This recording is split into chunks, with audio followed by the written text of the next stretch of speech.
Hello, good evening. कैसे हो आप सभी लोग? आई होप सब एकदम बढ़िया होंगे और मस्त तरीके से अपनी पढ़ाई कर रहे होंगे। तो आज हम स्टार्ट करते हैं अपना बीपीएससी 114 का यूनिट 4 स्वामी विवेकानंद के बारे में। ठीक है? तो अब तक हमने 2 थिंकर के बारे में जान लिया है, राजा राम मोहन रॉय के बारे में, पंडिता रामाबाई के बारे में। आज हमारे थर्ड थिंकर होंगे कौन? स्वामी विवेकानंद। ठीक है? तो काफ़ी इंटरेस्टिंग चैप्टर है, मज़े आने वाला है। पूरा स्वामी विवेकानंद के बारे में जानेंगे, उनकी लाइफ के बारे में जानेंगे, उनका धर्म को लेकर क्या थॉट्स है वो देखेंगे, इनकी फिलॉसफी क्या है ये देखने वाले हैं, इनके आइडियाज़ की बात करेंगे। काफ़ी लोग इनसे इंस्पायर होते हैं और यूथ तो बहुत ज़्यादा इंस्पायर होते हैं क्योंकि one of the great person बोले जाते हैं हमारी इंडिया के अंदर, जिन्होंने काफ़ी रिफॉर्म करे है सोसाइटी के अंदर। और रिलीजियस में भी इन्होंने काफ़ी रिफ़ॉर्म किया है और काफ़ी अच्छी-अच्छी बातें इन्होंने बोली है। तो उस चीज़ से लोगों को इंस्पायर भी होना चाहिए, अच्छी बात है। One of the greatest person रहे हैं हमारी मॉडर्न हिस्ट्री के अंदर। तो इन्हीं के बारे में आज हम जानने वाले हैं, स्वामी विवेकानंद के बारे में, ठीक है? और इनका आइडिया ऑफ सेल्फ के बारे में बात करेंगे। तो स्टार्ट करते हैं आज का हम चैप्टर। तो टॉपिक कौन-कौन से होने वाले हैं? पहले हम इंट्रोडक्शन देखेंगे कि भई ये स्वामी विवेकानंद है कौन? इनकी लाइफ़ कैसी रही है? इनके ऊपर किस-किस चीज़ों का इन्फ्लुएंस है, इनकी फिलॉसफी क्या है और देन इसके बाद ये ट्रेडिशन को रिक्लेम करने की बात करते हैं, रिवाइव करने की बात करते हैं, ये देखने वाले हैं।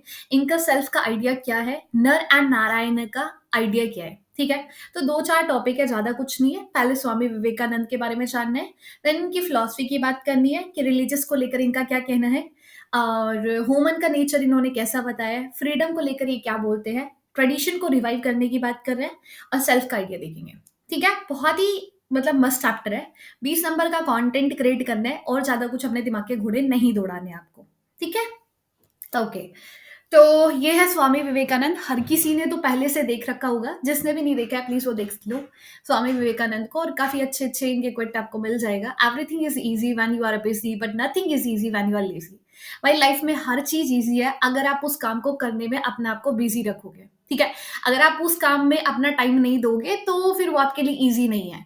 लेकिन अगर आप खुद ही लेज़ीपने में, आलस में रहोगे तो आपके लिए कुछ भी ईज़ी नहीं रहेगा।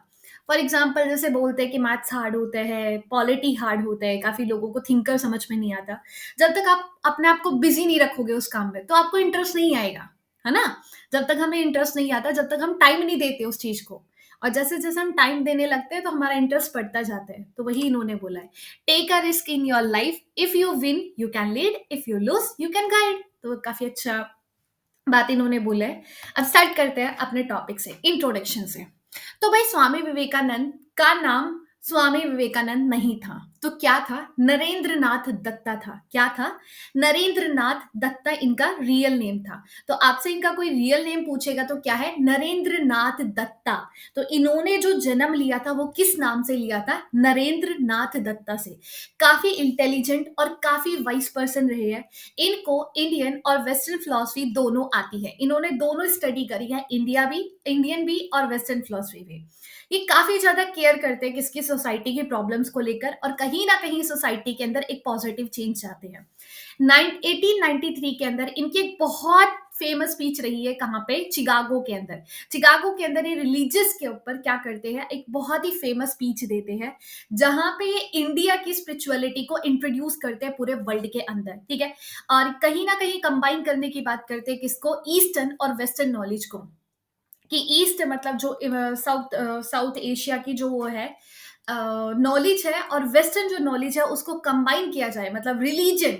रिलीजन कहाँ का? हमारे यहाँ का। और साइंस कहाँ का? वेस्ट का। इन दोनों को कंबाइन करने की बात करते हैं और इनकी स्ट्रॉन्ग पर्सनालिटी और डीप नॉलेज से काफी लोग इंस्पायर होते हैं। कहाँ पे? अमेरिका और यूरोप के अंदर। ये छोटा सा मतलब एक इंट्रोडक्शन दिया हुआ है कि नरेंद्र नाथ गुप्ता इनका नाम, नरेंद्र नाथ दत्ता इनका नाम था। काफी इंटेलिजेंट थे। इनकी स्पीच जो कि पार्लियामेंट ऑफ रिलीजन चिकागो के अंदर हुई थी और काफी फेमस स्पीच रही है जहां पे इंडियन स्पिरिचुअलिटी को क्या करते हैं? पूरे वर्ल्ड के अंदर इंट्रोड्यूस करते हैं और क्या कहते हैं? ईस्टर्न और वेस्टर्न नॉलेज को कंबाइन करने की बात करते हैं कि आप सिर्फ एक साइंस के को लेकर ही आगे नहीं बढ़ सकते हो। साइंस के साथ रिलीजन भी होना बहुत जरूरी है। ठीक है? रिलीजन क्या रखेगा? पीस रखेगा, हार्मनी रखेगा सोसाइटी के अंदर। ओके भाई, तो स्टार्ट करते हैं अर्ली लाइफ। तो इनकी लाइफ की बात करें तो स्वामी विवेकानंद का जन्म कहाँ पे हुआ था? कलकत्ता। कोलकाता, आज का कोलकाता और पहले का कलकत्ता, ठीक है? कब? 12 जनवरी 1863 में। इनकी जो फैमिली थी काफ़ी वेल्थी थी, पैसा-वैसा था और काफ़ी अच्छी एजुकेटेड फैमिली थी, पढ़ी-लिखी थी। इनकी मम्मा जिनका नाम था भुवनेश्वरी देवी, काफ़ी ज़्यादा रिलीजियस थी और इन्होंने ही उनको क्या सिखाया? गुड वैल्यू सिखाया। मतलब इनकी मदर ने ही इनको गुड वैल्यू सिखाया। इनके पापा जिनका नाम था विश्वासनाथ दत्ता, क्या था? विश्वासनाथ दत्ता, जो कि लॉयर थे और उनको रीडिंग करना और लोगों की मदद करना बहुत पसंद था। इनके पेरेंट्स की टीचिंग की वजह से ही जो विवेकानंद है, उनके अंदर काइंडनेस, इंटेलिजेंट और डिसिप्लिन पर्सन बनते हैं। मतलब अपने पेरेंट्स की वजह से ही, उन्हीं से ही कहीं न कहीं इनको नॉलेज मिलता है, इंस्पायर होते हैं। उन्हीं की टीचिंग की वजह से जो विवेकानंद है, वो एक काइंड, इंटेलिजेंट और डिसिप्लिन इंसान बनते हैं। ठीक है? एज़ अ चाइल्ड वो काफ़ी इंटेलिजेंट थे, काफ़ी ब्राइट स्टूडेंट थे अपने स्कूल के अंदर। 1879 के अंदर वो प्रेसिडेंसी ऑफ कॉलेज में जॉइन करते हैं, देन उसके बाद स्टॉक चर्च कॉलेज में जाते हैं। एक-एक कॉलेज का नाम याद रखना कोई ज़रूरी नहीं है, बस थोड़ा-थोड़ा इंट्रोडक्शन पार्ट याद रखो, ठीक है? जहाँ पे इन्होंने फिलॉसफी, हिस्ट्री और लॉजिक स्टडी करा है और इनकी जो मेमोरी थी वो काफ़ी मतलब अमेज़िंग थी और इनको बुक्स रीड करना बहुत पसंद था, तो ऐसे-ऐसे थोड़ा बहुत इनके बारे में बताया हुआ है। Meeting is Shri Ramakrishna. इनके टीचर जो मतलब श्री रामाकृष्ण जो कि किसके स्वामी विवेकानंद के बारे में बताते हैं। स्वामी विवेकानंद के टीचर कौन? श्री रामाकृष्ण एक स्पिरिचुअल लीडर थे। 1881 के अंदर स्वामी विवेकानंद इनसे मिलते हैं और काफ़ी ज़्यादा इंस्पायर होते हैं और स्वामी विवेकानंद किसके स्टूडेंट बनते हैं? रामाकृष्ण के स्टूडेंट बनते हैं, इनकी टीचिंग को फॉलो करते हैं। रामाकृष्ण के डेथ के बाद जो विवेकानंद है वो पूरे इंडिया को ट्रैवल करते हैं, लोगों से मिलते हैं, उनके स्ट्रगल को देखते हैं, गरीब लोगों को देखते हैं, उनके स्ट्रगल को देखते हैं। देन वो डिसाइड करते हैं कि आज से वो इंडिया के अंदर और लोगों की क्या करेंगे? हेल्प करेंगे। ठीक है? तो ये रही इनकी थोड़ी-सी क्या इंट्रोडक्शन कि इनकी लाइफ में क्या-क्या इन्होंने किया, इनकी फैमिली क्या थी, इनको मतलब ऐसे कैसे बन गए इतने अच्छे इंसान। देन उसके बाद इनके थोड़ा-सा अ, इन्फ्लुएंस बताया है किसका? इनके टीचर का। किसका? श्री रामाकृष्ण, नाम याद रखना है। हिज ट्रैवल एंड टीचिंग, इन्होंने जो इतना भी ट्रैवल करे हैं और टीचिंग देखते हैं। 1893 के अंदर जो विवेकानंद है वो अमेरिका जाते हैं और यूरोप जाते हैं। जहाँ पे वो एक पावरफुल स्पीच देते हैं किसके ऊपर? हिंदू फिलॉसफी के ऊपर, वेदांता के ऊपर। इनकी स्पीच कहाँ पे थी? चिकागो के अंदर, अभी इंट्रोडक्शन के अंदर बताया था और ये स्पीच काफ़ी ज़्यादा फेमस होती है। 1894 के अंदर ये क्या करते हैं? स्टार्ट करते हैं वेदांता सोसाइटी कहाँ पे? न्यूयॉर्क के अंदर और यहाँ पे लोगों की मदद करना स्टार्ट करते हैं और अपनी जो नॉलेज है उसको स्पेंड करना, लोगों तक फैलाना स्टार्ट करते हैं। इनकी जो लाइफ है वो बहुत छोटी थी मतलब 39 इयर्स की ही पूरा शॉर्ट लाइफ थी, जहाँ पे इन्होंने काफ़ी इंपॉर्टेंट बुक लिखी हिंदू फिलॉसफी को लेकर, जन योग, भक्ति योग, कर्म योग, राजयोग, ये सारी फिलॉसफी हिंदू फिलॉसफी के बारे में इन्होंने लिखा है।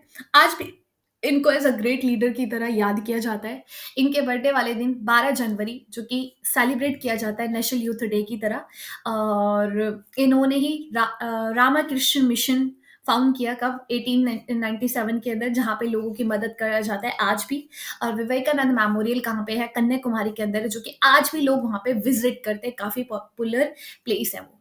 ठीक है? कन्याकुमारी तो आपको पता ही होगा कहाँ पे है, तमिलनाडु के अंदर, तो वही है। ठीक है भई? हिज बिलीव एंड आइडियाज़, इनके आइडियाज़ और इनके बिलीव। विवेकानंद वेस्टर्न थिंकिंग से काफ़ी इन्फ्लुएंस है, जैसे जेएस मिल से, कांत से स्पेंसर से। लेकिन ऐसा नहीं है कि वो जो हमारे यहाँ की जो मतलब इंडी हिंदू जो वो है फिलॉसफी है उससे इंस्पायर नहीं है, नहीं। उन्होंने काफ़ी कुछ इंडिया के रिफॉर्मर मूवमेंट से भी सीखा है, जैसे ब्रह्मो समाज से। उन्होंने वुमेन की राइट्स के लिए भी काम करा है, सोशल चेंज के लिए, सोसाइटी के अंदर चेंज के लिए भी काम किया है। और वो बोलते हैं कि देखो ट्रू स्पिरिचुअल गाइडेंस उनको कहाँ से मिली है? श्री रामाकृष्ण से। जिन्होंने उनको सिखाया पर्सनल एक्सपीरियंस के बारे में कि लॉजिक से ज़्यादा आपका खुद का एक्सपीरियंस ज़्यादा इम्पोर्टेंट होता है, ठीक है? पर्सनल एक्सपीरियंस ज़्यादा इम्पोर्टेंट होता है किससे? लॉजिक से, जस्ट लॉजिक से। जब ये ट्रैवल करते हैं तो ये देखते हैं, कुछ स्ट्रेंथ देखते हैं, कुछ वीकनेस देखते हैं हर एक कल्चर के अंदर। इन्होंने अलग-अलग कल्चर को देखा जब ये ट्रैवल कर रहे थे यूरोप के अंदर, यूएसए के अंदर। तो इन्होंने देखा कि कुछ जो कल्चर है उनके अंदर ये खामी है और ये अच्छाई चीज़ें हैं। तो इनको वेस्ट से क्या मिली, क्या अच्छा लगा? इनको वेस्ट से साइंटिफिक प्रोग्रेस अच्छी लगी। लेकिन उन्होंने देखा यार वेस्ट के अंदर एक चीज़ की कमी है, स्पिरिचुअलिटी की। वो साइंटिफिक ज़्यादा हो रखे हैं, वो मशीनरी के ऊपर, इकोनॉमिकली ज़्यादा मटेरियल चीज़ों के ऊपर भागे हुए हैं। तो यहाँ पे स्पिरिचुअलिटी बिल्कुल नहीं है। तो यहीं से इनके अंदर ज्यादा डिटर्मिनेशन आता है किसको फैलाने में, वेदांता को फैलाने में। इंडियन वैल्यूज के अंदर, तो इंडिया के अंदर स्पिरिचुअलिटी भरी हुई है, इंडिया के अंदर साइंटिफिक नहीं है, इंडिया के अंदर साइंस नहीं है, यहाँ पे साइंस का थोड़ा सा कमी है। अगर हम साइंस और स्पिरिचुअलिटी को दोनों को लेकर चले तो काफी अच्छा रहेगा, ठीक है। तो इसलिए वो वहां के वेस्ट के उनको क्या चीज पसंद आई, वहां की साइंटिफिक प्रोग्रेस पसंद आई, लेकिन इंडिया की क्या आई, इंडियन वैल्यू पसंद आई, और उसको इन्होंने वर्ल्ड वाइड फैलाने की कोशिश करी, ठीक है, वेदांतों को फैलाने की कोशिश करी। अब इनकी फिलॉसफी पे चलते हैं। तो स्वामी विवेकानंद ट्रैवल करते हैं पूरा इंडिया, जहाँ पे काफी लोगों को देखते हैं, बहुत सारी प्रॉब्लम इन्होंने देखी, जैसे पॉवर्टी देखी, इंडिया के अंदर जो भेदभाव हुआ करता था, डिस्क्रिमिनेशन, और लोगों का अंधाविश्वास देखा। इन्होंने बोला कि यार लोग ना धर्म को बहुत ही गलत तरीके से ले रहे हैं, लोगों को समझ ही नहीं है धर्म के बारे में, जिसकी वजह से सोसाइटी में क्या हो रही है, प्रॉब्लम हो रही है, प्रॉब्लम क्रिएट हो रही है। ये बोलते हैं कि धर्म जो होता है ना वो ओपन माइंडेड होना चाहिए, वो रीजन के बेस पे होना चाहिए, कोई स्ट्रिक्ट रूल और सुपरस्टिक्शन नहीं होने चाहिए। बोले धर्म ऐसा नहीं है कि ऐसा है तो ऐसा है, 4 बजे पूजा करना है तो हम 4 बजे ही करेंगे, 6 बजे से पूजा नहीं होगा, बोले ऐसा कुछ नहीं होना चाहिए। रिलीजन ओपन माइंडेड होना चाहिए, रीजन के बेस पे होना चाहिए। भाई क्यों नहीं होना चाहिए ये बताओ, रीजन बताओ। तो रिलीजियस को लेकर इनका क्या कहना है, इनकी क्या फिलॉसफी है। तो विवेकानंद बोलते हैं कि देखो भाई रिलीजन बहुत इंपॉर्टेंट होता है हर एक इंसान की लाइफ के अंदर। बोले कि हाँ मेरे को वेस्ट का साइंटिफिक नॉलेज अच्छा लगा, बट धर्म भी बहुत इंपॉर्टेंट है आपकी लाइफ के अंदर, और हर एक धर्म का 3 पार्ट होता है। बोले हर एक धर्म का क्या होता है, 3 पार्ट होता है। आइडिया एंड फिलॉसफी, बोले हर एक धर्म का आइडिया और फिलॉसफी एक ही बात बोलते हैं, सब एक है, सभी का एक ही मेन आइडिया है, कोई धर्म को आपको गलत नहीं सिखाता है। भाई लिख लो, कोई धर्म आपको गलत नहीं सिखाता है, हर एक धर्म आपको अच्छा इंसान बनाने की ही कोशिश करता है। लव, काइंड, ये हेल्प करना यही सिखाएगा, चैरिटी ही सिखाएगा, लव ही सिखाएगा, काइंडनेस ही सिखाएगा। कोई धर्म आपको सेल्फिशनेस नहीं सिखाता है। स्टोरी एंड बिलीफ, हर एक धर्म का अलग अलग स्टोरी होता है, अलग अलग बिलीफ होता है, लेकिन कोर आइडिया और फिलॉसफी सबकी एक ही होती है। रिचुअल हर एक धर्म का अलग होता है। ये जो 3 चीजें होती है ना, ये हमको आइडिया और फिलॉसफी सबको एक मिलेगा, लेकिन स्टोरी, बिलीफ, रिचुअल ये अलग अलग मिलेगा, है ना। जो अल्लाह है उनका स्टोरी अलग है, लेकिन हमारे यहाँ पे पुराण, भगवत गीता, ये स्टोरी अलग है। हमारे भगवानों का कहानी अलग है, लेकिन दूसरे धर्म के अंदर जो उनके गॉड है उनका कहानी अलग है ना। हमारा जो प्रैक्टिस है अपने रिलीजियस के अंदर वो अलग है, दूसरे धर्म का अलग है, लेकिन सबका आइडिया तो एक ही है ना। इन्होंने बोला कि जो मेन गोल होता है रिलीजन का वो यही होता है, लोगों को एक साथ लेकर आना, एक अच्छा इंसान बनाना उसे। हर एक धर्म आपको लव सिखाता है, काइंडनेस सिखाता है, एक दूसरे की रिस्पेक्ट करना सिखाता है। कोई धर्म आपको सेल्फिशनेस नहीं बनाता, कोई धर्म आपको बुरा नहीं बनाना चाहता, कोई धर्म नहीं सिखाता कि आप बुरा इंसान बनो, है ना। तो यही है ह्यूमंस। ह्यूमंस को लेकर इनका क्या कहना है, विवेकानंद बिलीव करते हैं कि ह्यूमंस काफी स्पेशल होते हैं, क्योंकि उनके पास एक बॉडी होती है, एक सोल होती है। तुम्हारे पास क्या है, एक शरीर है और एक आत्मा है। बोले ये जो आत्मा है ना ये परमात्मा से कनेक्ट है, ये ब्रह्मा से कनेक्ट है। आत्मा किससे कनेक्ट है, ब्रह्मा से, ठीक है, परमात्मा से कनेक्ट होती है। तो बोले कि जो ह्यूमन होता है ना वो एक ग्रेटेस्ट बीइंग होता है वर्ल्ड के अंदर। तो उसको अपनी लाइफ के ऊपर कॉन्फिडेंस होना चाहिए, डिग्निटी होना चाहिए, गर्व होना चाहिए अपने ऊपर। बोलते हैं ना कि इंसान का जन्म इतना इजीली नहीं मिलता, तो अपने ऊपर गर्व के साथ आपको अपनी लाइफ जीनी चाहिए, कॉन्फिडेंस के साथ जीना चाहिए। क्या जिंदगी वो रो रहे हो, धो रहे हो, क्या लाइफ है यार। बोले तुम्हारे अंदर परमात्मा बसे हुए हैं, भगवान तुम्हारे अंदर है, भगवान बाहर नहीं है। फ्रीडम के लेकर इन्होंने क्या बोला है, विवेकानंद के लिए फ्रीडम बहुत इंपॉर्टेंट है। बोले फ्रीडम बहुत जरूरी है, आजादी बहुत जरूरी है। लोग फ्री होने चाहिए, उनको जो उनको सोचना है वो सोचे। अगर तुम्हारी सोच के ऊपर भी कंट्रोल करके रखा है तो फिर क्या फायदा। बोले बिना किसी डर के इंसान को रहना चाहिए। उनका मानना है कि लोग फ्री होने चाहिए, इससे क्या होगा, सोसाइटी अच्छी रहेगी। वो हर किसी को इक्वली ट्रीट करने की बात करते हैं, बोलते हैं कि हर किसी को इक्वली ट्रीट किया जाना चाहिए और हर किसी को चांस मिलना चाहिए कि वो अपनी लाइफ को इम्प्रूव कर सके। तो सोसाइटी के अंदर जो वर्ना सिस्टम था, जो एक कास्ट सिस्टम था, जिसके अंदर वर्ना सिस्टम तो नहीं बोलूंगी मैं, कास्ट सिस्टम, जहाँ पे डिस्क्रिमिनेशन होता था, और वुमेन प्रिजडिस थी सोसाइटी के अंदर। तो ये सब चीजें उनको बिल्कुल पसंद नहीं थी, तो बोले कि हर किसी को चांस दो जो अपनी लाइफ को इंप्रूव कर सके। तो ये है स्वामी विवेकानंद की फिलॉसफी। आगे चलते हैं रिक्लेम ट्रेडिशन। यहाँ पे रिवाइव करने की बात करते हैं किसको, इंडिया के ट्रेडिशन को। तो स्वामी विवेकानंद बिलीव करते हैं कि हमको इंडिया के ट्रेडिशन को रिक्लेम करना चाहिए। रिक्लेम करना चाहिए मतलब हमको उसको रिवाइव करना चाहिए। हाँ, मॉडर्निटी बढ़ रही है, साइंस टेक्नोलॉजी आगे बढ़ रही है, तो इसका मतलब ये नहीं कि हम अपने अपने ट्रेडिशन को भूल जाए, उसकी तरफ अंधे हो जाए। आज का यूथ क्या कर रहे हैं, पागलों की तरह वही मॉडर्निटी के पीछे भागा जा रहे हैं, है ना। देख रहे हो आप आजकल के यूथ को क्या हो रखा है। अ, बस क्या ही बोलूं, मुंह मत खुलाओ यार मेरा। तो मॉडर्न साइंस और रीजन के पीछे भागो, बिल्कुल भागो, लेकिन अपने धर्म को क्यों तुम उसकी तरफ अंधे हो चुके हो, उसको क्यों नहीं देख रहे हो, क्यों तुम्हारा पूरा अंधविश्वास मॉडर्निटी के पीछे भागने लगे। Revive ancient wisdom. स्ट्रांगली वो बिलीव करते हैं कि जो इंडिया का ट्रेडिशन है ना, उसके अंदर बहुत पावर है और इसको हमको रिमाइंड करना चाहिए। बोले याद करो इंडिया के उस बड़े से कल्चर को, उस स्पिरिचुअल पास्ट को। बोले साइंस और टेक, साइंस और रीजन का वैल्यू मैं करता हूँ और इसको हमको कनेक्ट करना चाहिए स्पिरिचुअलिटी से। बोले मैं ये नहीं कह रहा कि तुम इंडिया के ट्रेडिशन के पीछे ही पागल रहो, साइंस और रीजन के पीछे भागो ही मत। बोले दोनों को कंबाइन करके चलो ना अपनी लाइफ में, दोनों को कनेक्ट करके रखो। अगर तुम मटेरियल चीजों के पीछे भागते रहोगे तो तुम्हारे अंदर स्पिरिचुअलिटी नहीं होगी।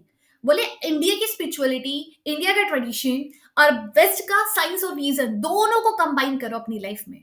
वो वेदा और उपनिषद की बात करते हैं। बोले वेदा और उपनिषद जो कि किसका फाउंडेशन है, हिंदुइज्म का फाउंडेशन है। वेदा जो कि फोकस करता है रिचुअल के ऊपर, उपनिषद जो कि आपको स्पिरिचुअल ट्रस्ट सिखाता है, जैसे ब्राह्मण, अल्टीमेट रियलिटी, आत्मा, सोल, ईश्वर, गॉड, ये सारी चीजें आपको बताते हैं। बोलिए जो उपनिषद की टीचिंग है ना, वो हमारे अंदर जितना भी वो होता है ना, फियर होता है, वीकनेस होता है, नेगेटिविटी होता है, इनको ओवरकम करते हैं और हमको क्या बनाता है, स्ट्रॉन्गर बनाता है और ज्यादा कॉन्फिडेंट बनाता है। इसलिए हमको उपनिषद पढ़ना चाहिए। हमारे अंदर से जितना भी वीकनेस है, जितना भी डर है, जितना भी नेगेटिविटी है, उसको निकाल के एक इंसान को कॉन्फिडेंस बनाने में कौन काम करते हैं, उपनिषद। इसलिए हमको अपना फाउंडेशन नहीं भूलने हैं, अपना ट्रेडिशन नहीं भूलने हैं। He saw brotherhood and unity an important message of उपनिषद।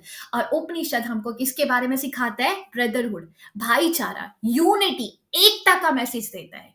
इसलिए हमको अपने ट्रेडिशन को, अपने एंशिएंट इंडियन ट्रेडिशन को रिवाइव करना चाहिए। ठीक है। इंस्पिरेशन फॉर बुद्धा, ये बुद्धा से काफी ज्यादा प्रभावित है। विवेकानंद काफी ज्यादा प्रभावित होते हैं किससे, गौतम बुद्धा से। बोलते हैं इन्होंने अपनी पूरी लाइफ डेडिकेट कर दी किसकी, ह्यूमन की सफरिंग को रिमूव करने के लिए। एक इंसान की लाइफ में दुख, दर्द, पीड़ा सब भरा हुआ है। हाय रब्बा, ये दुख काहे खत्म नहीं होता जिंदगी से, क्यों दुख भरा हुआ है यार सबकी लाइफ में। ये मत सोचो तुम्हारी लाइफ में ही दुख है, हर किसी की लाइफ में दुख है। हर कोई अपनी लाइफ से परेशान है। अगर आप इस संसार के दुखों को देखोगे ना, बोलोगे यार अपना दुख तो कुछ नहीं है इनके सामने। बोले ये पूरा जिंदगी दुखों से भरा हुआ है और इसके लिए, इसको रिमूव करने के लिए गौतम बुद्धा अपने कुछ त्रिरत्न देते हैं। ठीक है। तो बोलता है कि देखो सफरिंग तो हर किसी की लाइफ में, और ये क्यों है, क्योंकि हमारे अंदर क्या है, हमारे अंदर डिजायर है। जिस दिन ये डिजायर खत्म हो गई ना, उस दिन ये सफरिंग भी खत्म हो जाएगी। हम वो चाहते हैं, हम ये चाहते हैं, जब हमको नहीं मिलता है तो हमको दुख होता है। दुख क्यों होते हैं, जब हम कुछ चाहते हैं और वो हमको ना मिले तो दुख होते हैं। अगर हमको पिज्जा चाहिए और पिज्जा ना मिले तो दुख होगा ना, होगा या नहीं होगा, तो वही तो दुख है। अब पिज्जा तो बहुत छोटा दुख हो गया लाइफ में, हर किसी की में लाइफ में किसी का कोई बुरा बड़ा बड़ा दुख होगा।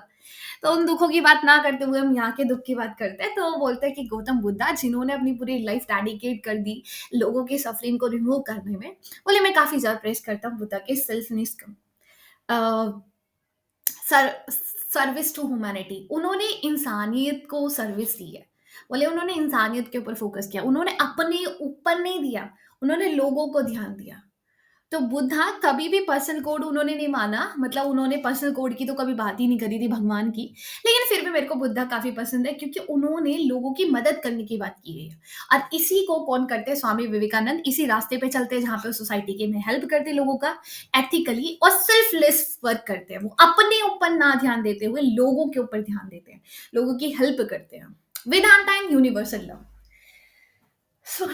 स्वामी विवेकानंद बोलते हैं कि देखो हर एक इंसान डिवाइन होते हैं, हर किसी के अंदर परमात्मा बसे हुए हैं, कोई राक्षस पैदा नहीं होते, बोले ये कोई भी राक्षस नहीं है। ठीक है बुरा इंसान है, लेकिन ये जो इंसान है ना ये बुरा संसार ने बनाए हैं। कोई छोटा बच्चा बुरा नहीं होता, कितने क्यूट क्यूट बच्चे होते हैं, है ना? लेकिन बड़े होके वो चोर बन जाते हैं, क्रिमिनल बन जाते हैं, वो मर्डर कर लेते हैं, वो बाद में बने हैं। उसको संसार ने बनाया, एक तरीके से बोल सकते हैं हम संसार ने बनाया है। क्योंकि जब वो पैदा हुआ था तब तो वो ऐसा नहीं था ना। तो इसलिए वो यही बोल रहे हैं कि हर एक इंसान के अंदर डिवाइन होते हैं, कोई भी राक्षस नहीं होता। तत्व तम असि, यहाँ पे क्या बोल रहे हैं कि every human is not just a body और mind but is a internal and a pure soul. हर एक इंसान के अंदर उनकी बॉडी और दिमाग ही नहीं होता, उसके अंदर एक प्योर सोल भी होता है, एक प्योर आत्मा भी होती है। इसलिए बोलते हैं कि हर एक इंसान के अंदर भगवान बसे हुए हैं, जहां पे हमको सबसे क्या करना चाहिए, लव करना चाहिए और एक दूसरे को सर्व करना चाहिए। वेदांता हमको यूनिवर्सल लव के बारे में सिखाता है, सर्विस के बारे में सिखाता है, सेक्रीफाइस के बारे में सिखाता है और रेनिशियंसेशन के बारे में सिखाता है। तो वेदांता जो कि हमको काफी कुछ चीजें सिखाता है, यूनिवर्सल मतलब हर कोई, कोई धर्म, कोई कास्ट, कोई रिलीजन, कुछ नहीं, इन सब से परे होके हमको क्या होती है, यूनिवर्सल लव सिखाता है। Okay. Vedanta for society, Vivekananda believe करते हैं कि Vedanta could bring a social equality. बोलते हैं कि जो वेदांता है ना वो क्या लेकर आता है, सोशल इक्वलिटी लेकर आता है। Removing difference between a people, मतलब जो हम डिफरेंस क्रिएट करते हैं ना कि हम अलग है, वो अलग है, वो तो चाइना के है, हम तो इंडियन है, ये तो अलग धर्म का है, ये अलग कास्ट का है, बोले ये सारी चीजें नहीं होता। हर एक समाज में हर एक इक्वल है। जो हम डिफरेंस क्रिएट करते हैं ना ये सब रिमूव करने की बात करते हैं। ये इंपॉर्टेंस देते हैं कि नेशन कभी भी एक अच्छे लॉ से ग्रो नहीं कर सकता। हाँ तुमने बहुत अच्छा लॉ बनाया है, अपने अपने रूल्स अच्छे हैं, जस्टिस की तुम प्रमोट कर रहे हो, फेयरनेस की बात कर रहे हो, इक्वालिटी की बात कर रहे हो, लेकिन ये लिखित में कुछ नहीं होने वाला। लिखित में कुछ नहीं हो सकता जब तक तुम्हारे यहाँ पे अच्छे इंसान नहीं होंगे। अगर इंसान अच्छे नहीं है तो क्या फायदा। वही है ना कि हमने लिख तो दिया है अनटचेबिलिटी को रिमूव करेंगे, लेकिन आज भी सोसाइटी में होता है, क्यों? क्योंकि लोगों की मेंटेलिटी को कोई चेंज नहीं कर पाया, है ना? गुड हार्टेड पीपल जरूरी होते हैं। बोले मेरी फिलॉसफी बहुत बड़ी बड़ी है, मैं मानता हूं, और ये फिलॉसफी यूजलेस भी है अगर मैं भूखे इंसान के सामने ये सारी बड़ी बड़ी बातें करूं। अगर मैं वेदांता की नॉलेज और ये गुड लॉ, वेल्थ वगैरह और जितना भी मैंने अभी तक ज्ञान दिया है, स्वामी विवेकानंद जी बोल रहे हैं, ये काफी यूजलेस होगा अगर मैं किसी भूखे पर्सन के सामने बोलूं। इसलिए उन्होंने अपनी पूरी लाइफ डेडिकेट करी है किसकी, पुअर की हेल्प करने में, पुअर की सफरिंग को कम करने में। He wanted to share Indian spirituality knowledge Vedanta with the West. वो चाहते हैं कि जो इंडिया की स्पिरिचुअल नॉलेज है वेदांता, उसको शेयर किया जाना चाहिए वेस्ट से, और हमको अपनी इंडिया की कंडीशन को इंप्रूव करने के लिए हेल्प लेनी चाहिए वेस्ट से। उनको अपनी क्या दो, स्पिरिचुअल नॉलेज दो, जो थोड़ा सा उनके अंदर क्या है समझ सकते हो ना, थोड़ा सा काइंडनेस आए, ठीक है, हारमोनी आए उनके अंदर, ब्रदरहुड आए, यूनिटी आए, सोशल इक्वालिटी आए, भाईचारा है। बोले ये चीज हमको उनको देनी चाहिए और उनसे अपने यहाँ पे डेवलपमेंट में हेल्प लेनी चाहिए। इससे होगा सोसाइटी, यूनिवर्सल ग्रोथ होगा। द आइडिया ऑफ सेल्फ, अब यहाँ पे सेल्फ के आइडिया की बात करते हैं। स्वामी विवेकानंद का बिलीफ सेल्फ को लेकर ये नहीं है कि हाँ तुम्हारा फिजिकल बॉडी जस्ट होना चाहिए, ना ना ना ना ना, ये काफी डीपर और काफी ज्यादा स्पिरिचुअल है। ये सेल्फ रियलाइजेशन एक ऐसा वे है जहां पे हम लव की बात करते हैं, सेक्रीफाइस की बात करते हैं, सर्विस की बात करते हैं कि पूरे वर्ल्ड को सर्व करना है। Self and universal love, Vivekananda बोलते हैं कि ट्रू हैप्पीनेस तब आती है जब ह्यूमन रियलाइज करता है कि हम सब एक हैं, हम एक ही है। मैं, मेरे सामने जो इंसान खड़े हैं, मेरे आसपास जितने भी लोग हैं, पूरे संसार में जो भी है ना, ये सब एक है। बोले पूरे वर्ल्ड को तुम अपना ही पार्ट समझो ना, अपना ही समझो, हम सब एक है, और तभी ही पीस आएगा, इसी से ही आपको हैप्पीनेस मिलेगा। इनकी जो फिलॉसफी है वो अनकरेज करती है लव, किससे बाहर, कि एक धर्म से निकल के, कास्ट से निकल के, कलर से निकल के तुमको प्यार करना है। लोगों से प्यार ये मत करो कि ये तो मेरा धर्म का है इसलिए मेरे लिए अच्छा है, वो तो मेरी कास्ट का है तभी वो मैं इससे बात करूंगा। बोले लोगों से प्यार करो, एक भाईचारा बना के रखो। कोई इंसान की लाइफ में अगर दिक्कत है उसको दूर करो, ये मत रखो कि मेरी कास्ट का है नहीं है तो मैं नहीं करूंगा, ये तो मेरी कलर का नहीं है तो नहीं करूंगा, ये मेरे धर्म का नहीं है तो नहीं करूंगा। अबे सर सब ह्यूमन है, सबके अंदर भगवान बसे हुए हैं। देखो तो सही अपनी नजरों से। फ्रीडम एंड हैप्पीनेस, वेदांता के अकॉर्डिंग हैप्पीनेस का मतलब अपनी आत्मा को क्या करना, मतलब happiness is connected to the soul of आत्मा। मतलब जो हमको रियल हैप्पीनेस मिलती है ना, वो हमारी आत्मा से मिलती है, ना कि बाहर की चीजों से। अच्छा मुझे ये बताओ, अगर मैं आपको एक पिज्जा दूं, आपको खुशी होगी? बिल्कुल मजा आएगा यार, एकदम पिज्जा, चीजी पिज्जा खाने में एकदम मजे आ जाएंगे। कौन पिज्जा चाहिए? ऑनियन पिज्जा चाहिए? बताओ कौन सा पिज्जा चाहिए। मजा आएगा खाने में, बिल्कुल। लेकिन अगर एक दो चार बच्चे हैं, बिल्कुल भूखे हैं, बहुत ही भूखे हैं, पैरों में चप्पल नहीं है, और रो रहे हैं आपके सामने, बोल रहे हैं कि भैया खाने के लिए दे दो, और सच में भूखे हैं, एक्टिंग नहीं कर रहे हैं, सच में भूखे हैं, उन लोगों को आप पिज्जा खिलाओ, कुछ भी खिलाओ, क्या आपको किससे खुशी मिलेगी? उन लोगों को खाना देने से या अपने आप को पिज्जा खाने से? बताओ किस चीज से आपको खुशी मिलेगी? मैं अपना बताती हूँ, मेरे को तो उन लोगों को पेट भरने से खुशी मिलेगी, है ना? चलो ये पिज्जा का भी मैं हटाती हूँ, उन लोगों को आप चप्पल पहना दो एक एक, उससे खुशी मिलेगी या फिर उस पिज्जा खाने से? दूसरे की मदद करने से ना, बिल्कुल मदद मिलेगी। हेल्प करी होगी तो आप रियलाइज कर सकते हो यार, बहुत खुशी मिलता है लिटरली। दूसरों की मदद करके जो खुशी मिलता है ना, मजा आते है उसी में। सेल्फिश बनो लेकिन इतना भी नहीं। हाँ, अपने लिए थोड़ा सा रखो, बट दूसरों की मदद करना जिस दिन सीख गए ना, you are a good person, literally. True happiness came from the inner peace. बोले जो असली हैप्पीनेस होती है ना, रियल जो हैप्पीनेस होती है, वो अंदर से आती है। वो कोई मटेरियल वेल्थ, पैसा वैसा, ये एक दो दिन का पैसा है। अब तुम्हारे सामने पैसा मिलेगा, बहुत पैसा, अबे जिस दिन चले जाओगे ना धरती को छोड़ के, सब यही रखा रह जाएगा, ये मुंह माया सब यही रह जाएगी। ट्रू हैप्पीनेस कहाँ से मिलेगी? अंदर से मिलेगी। जब अपनी नजरों में एक अच्छे इंसान बन जाओगे ना, जिस दिन आपको लगेगा यार मैं एक डिसिप्लिन पर्सन हूँ, हाँ बिल्कुल, मैं किसी की मदद करता हूँ, हाँ मैं बुरा किसी के साथ नहीं देख सकता, वो आपके अंदर हैप्पीनेस लेकर आएगा। अब मेरे पास पैसा है, मेरे पास वो है, ये चीजें हैप्पीनेस नहीं देती। बोले ये कोई रियल हैप्पीनेस है, और लिटरली मैं बोल रही हूँ ये रियल हैप्पीनेस नहीं है। इससे कोई खुशी नहीं मिलता है। आप मेरे को कोई 500 रुपये देगा, ठीक है, अच्छी बात है, लेकिन अगर मैं किसी इंसान की मदद कर रही हूँ, तो शायद मेरे को उसकी मदद करके ज्यादा खुशी मिलेगा। मैं अपना बता सकती हूँ, आप लोगों का तो पता नहीं मुझे। और लिटरली यही हैप्पीनेस होता है। ये सपोर्टेड इंडिविजुअल फ्रीडम, बोले कि इंडिविजुअल को फ्रीडम दो, स्पिरिचुअली नहीं, सोशली और इकोनॉमिक लाइफ में भी। बोले मैं बहुत स्पिरिचुअलिटी की बात कर रहा हूँ, लेकिन उसको सोसाइटी के अंदर और इकोनॉमिकली भी उसको थोड़ा फ्रीडम दो भाई।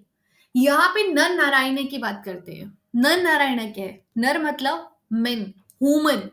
नारायण मतलब भगवान, भगवान नारायण विष्णु को जानते हो ना, वही। बोले उन्होंने क्या करा था, mankind as a same serving the god. Lord Vishnu took the form of Nar Narayan to help the world, and Vivekananda applied the idea of selfless service.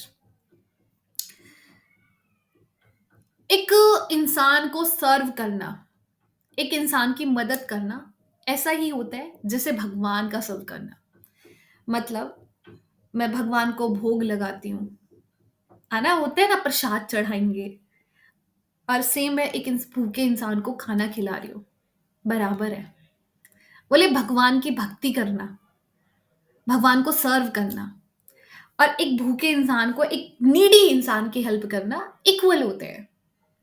Lord Vishnu जिन्होंने नर नारायण का एक बार रूप लिया था पूरे संसार की मदद करने के लिए, उसी से विवेकानंद काफी इंस्पायर होते हैं और इसी आइडिया को अप्लाई करते हैं कि अब मैं लोगों की मदद करूंगा। इनके मेंटर कौन? श्री मतलब इनके टीचर कौन? रामाकृष्णा, जो कि उन्होंने सिखाया था इनको कि भगवान हर एक इंसान के अंदर बसा हुआ है, हर एक इंसान के अंदर भगवान है, तुम्हारे अंदर भी भगवान ही है। बोले भगवान तुमको बाहर नहीं मिलेगा, हमेशा अंदर मिलेगा। तो बोले कि हर एक इंसान के दिल में भगवान बसे हुए हैं। तो इसलिए लोगों की मदद करो। लोगों की मदद करोगे ना, ऐसा ही होगा जैसे भगवान की पूजा कर रहे हो। भगवान खुश होते हैं ना अगर आप अच्छे काम करोगे, अच्छे कर्म करोगे, तभी तो भगवान खुश होंगे। This is why he promote Daridra Narayana, seeing the code is the poor and the serving them.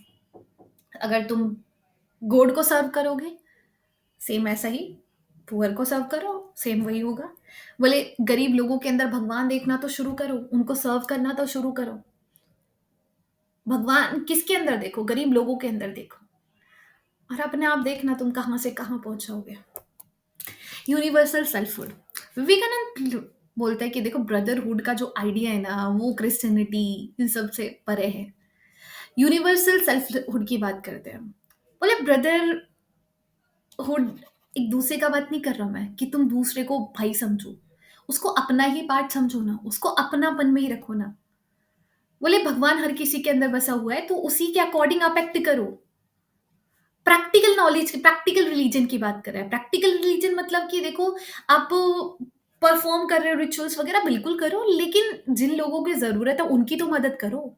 वो ज्यादा धर्म के अकॉर्डिंग चलते हैं।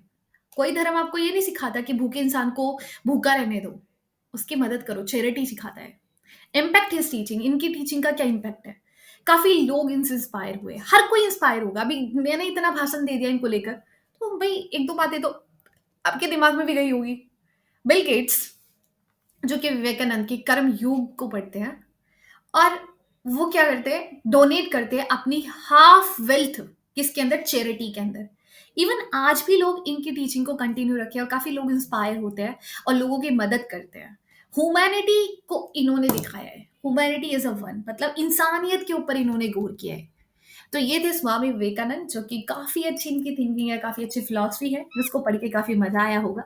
तो आज के लिए इतना ही। आई होप आप लोगों को समझ में आया होगा। कहीं को दिक्कत, परेशानी तो मेरे को बताने का है। और 20 नंबर का कंटेंट रेडी रखो, ज़्यादा कुछ नहीं है। बहुत ही ईज़ी चैप्टर था यार, बहुत ही ज़्यादा ईज़ी। सो मिलते हैं नेक्स्ट लेक्चर के अंदर। सो बाय, टेक केयर, अपना ध्यान रखना, ख्याल रखना। All the very best. जय श्री राधे राधे। और आपका क्लास का पीडीएफ आपको टेलीग्राम पे मिल जाएगा, और टेलीग्राम का लिंक आपको डिस्क्रिप्शन बॉक्स में मिल जाएगा। So bye, take care, all the very best.